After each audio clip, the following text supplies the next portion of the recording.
Ya, teknologi menjadi mesin perubahan kilat di pasar global, tidak terkecuali sektor finansial.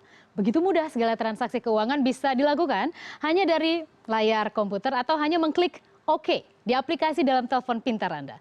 Lantas seperti apa prospek teknologi finansial bagi pelaku industri di pasar regional dan khususnya lagi nanti Indonesia? Evolusi teknologi finansial, kami bahas lebih dalam di segmen The Analyst.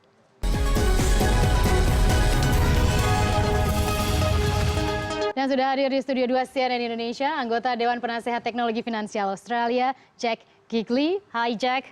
Pleasure to be here. Welcome to our studio. How are you? I'm very well, thank you. It's very well to be in Jakarta at the moment. Well, fantastic.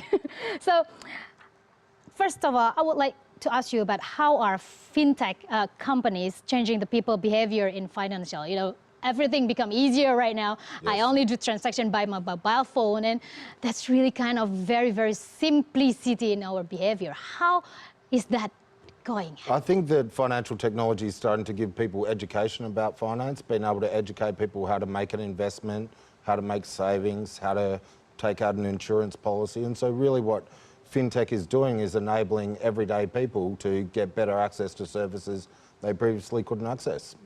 On top of that, it's sort of making it a lot simpler for someone to get right to the situation, right to being able to take out a loan, find that insurance policy, to talk to a financial planner, and to really take care of their financial health. Comparing Indonesia and Australia, because you come from Australia. Yes. So how is it going on in Australia? In Australia, we're in a very unique position where we've had about 3 or 4 years now of market dynamic growing and learning so from fast. itself. So fast, but in financial and technology terms, still very long in technology. But what we've learned along the way is market adoption doesn't happen overnight. And in Australia, we've got, in the traditional financial services industry, a very strong industry with 4.1 trillion Australian dollars in funds under management from People's Pensions Fund. And what that's taught the fintech community is the importance of valuing everyone's dollar, the importance of regulation, the importance of really educating everyone about financial services via a technology platform, which is a very interesting paradigm that we're currently in Australia. And what we're starting to learn from that is once the market is adopted, then the rapid adoption soon follows after. So it's going to be giving a very big impact. And very big. We'll be back to you after this break. Dan kami masih akan kembali dengan perbincangan terkait prospek teknologi finansial bagi pelaku industri di pasar regional. Tetaplah bersama kami di CNN Indonesia Business.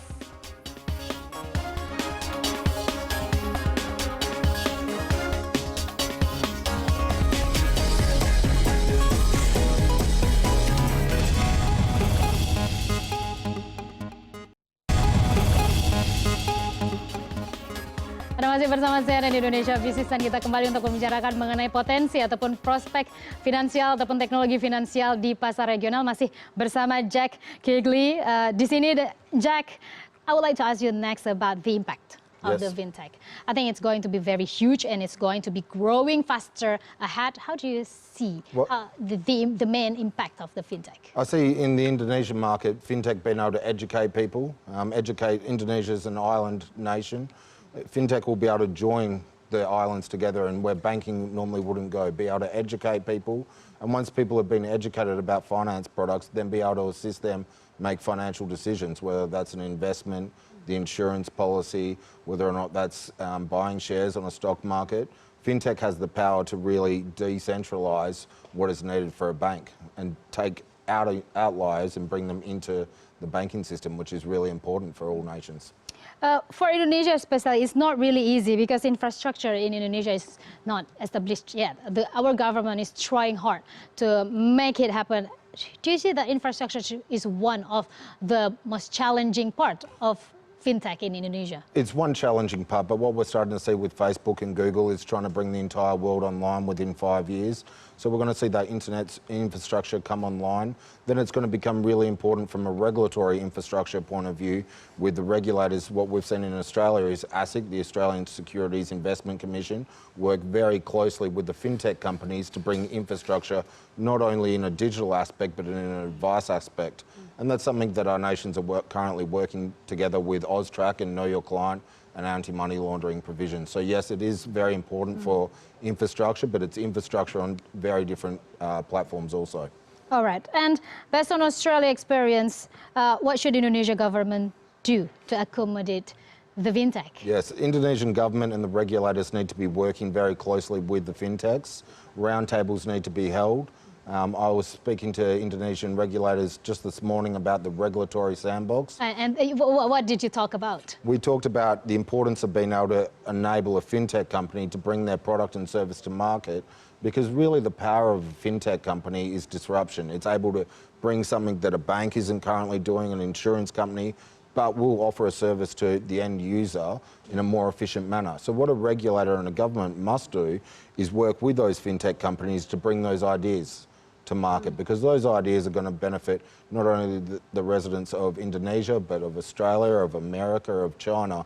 We need to see these products and these fintech companies have the environment to bring their product to market in a really succinct and quick manner. So the regulator need to know exactly what the thing's about. Exactly, and the way they know that is by speaking to the fintechs and speaking to the banks at the same time. But AUSTRAC and ASIC in Australia have done a really good job at talking with the fintechs and engaging and hearing from what their point of view. Because what you find in fintech companies is, I'm an ex-solicitor before I founded Crowdfund Up. There's ex-bankers, there's ex-finance professionals with technology people, and so you've got this expertise against technology, against financial services, and you see those leverage into a marketplace that is educated. And so governments need to take that education knowledge pool and work with the companies. Talking about fintech, we are going to talk about the security aspect, Yes. about the hackers and Yes. etc. How do you think the financial technology should to anticipate this challenge? Yeah, and that's a very good question. What we're starting to see is a whole nother vertical in fintech for cybersecurity. And one thing is really good about the Australian ecosystem and the global is that fintech companies are very good at working with each other, and they're very good at leveraging someone else's knowledge and security protocols into their own company. And what this enables is industry-wide, security protocols. There will always be hackers trying to get into my Facebook or my LinkedIn or my fintech platform or my bank. That is the nature of the world, unfortunately. But a fintech's job is responsibility to do best endeavours and best measures to protect those end users. So last but not least, how's your outlook about the fintech technology, especially in Indonesia or in Southeast Asia? Yes. How big the growth will be? Well, Crowdfund Up is a real estate crowdfunding platform. We look for investors throughout Asia. The reason we're personally in Indonesia is because we see a huge up potential, and it's very much recommended for us to be coming into this market because of the population. It's population that's becoming mobile. We see this as one of the most exciting regions, the global fintech landscape. It's not fully developed yet, but that's what makes it so exciting. It's now, it's emerging. By the time everyone went to China, China was already done and you couldn't enter that market. We see Indonesia as ripe for disruption and ripe for entry via a joint venture and finding local partners. Wow, that's great to hear that. Thank you for coming. Anggota Dewan Penasehat Teknologi Finansial Australia, Jack Quigley. It's very great pleasure having you in our Thank you so studio. much. Thank you very much.